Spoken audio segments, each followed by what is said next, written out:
मी सांगतो तुम्हाला, नाग, मण्यार, घोणस आणि फुरसे हे 4 साप विषारी आहेत. किती? 4. नाग, मण्यार, घोणस आणि फुरसे 4 साप. बाकी सगळे साप याच्यासारखे बिनविषारी आहेत. माणसाला म्हणजे विषारी सापापासून असं काही धोका नाही. जर पाय पडला विषारी सापावर, बिनविषारी सापावर तरच चावणार, अन्यथा साप कुठलाही त्रास देत नाही माणसाला. ठीक आहे. या उलट माणसासाठी साप धोकेदायक नाहीयेत. ठीक आहे.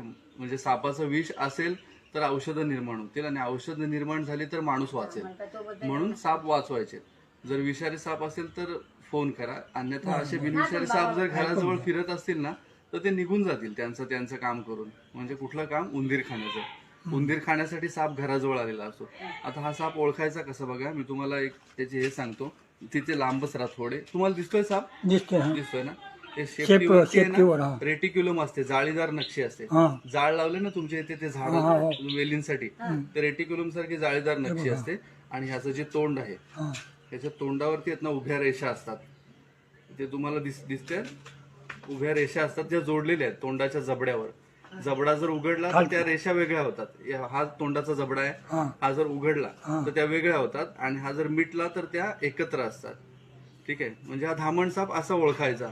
एक प्रत्येक सापाची एक नक्षी आहे, एक डिझाईन आहे, त्यानुसार तो साप ओळखू शकता. आता हा साप लांब होतो, खूप लांब होतो, म्हणून याला लोक घाबरतात. आता हा छोटा आहे म्हणून तुम्हाला ओळखता आलं नाही, पण जर साप ओळखले तर कमीत कमी नुकसान होईल आपलं.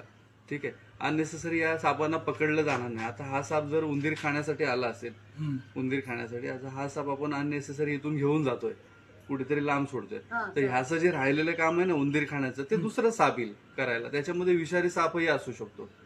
सांगायचं काय तात्पर्य हे, आपण ह्या सापांना अननेसेसरी घेऊन जाणं म्हणजे तेवढं आपल्यासाठी धोकेदायक आहे. आता आपलं जे घर आहे त्या अशा परिस्थितीत आहे ना, या बाजूला पूर्ण जंगल दिसतोय मला, मागच्या बाजूला इकडे थोडीफार घर आहे, पण हा जो आदिवास आहे ना, हा त्यांचा आदिवास आहे, यांचा सापांचा.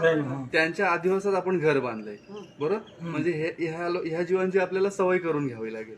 एकतर थोडं म्हणजे शॉर्ट सांगायचं झालं तर, सापाला तर हुसकावून लावा, पकडायची गरज नाही. घरात आला किंवा एका ठिकाणी बसलाय, जात नाही तर मग फोन करा.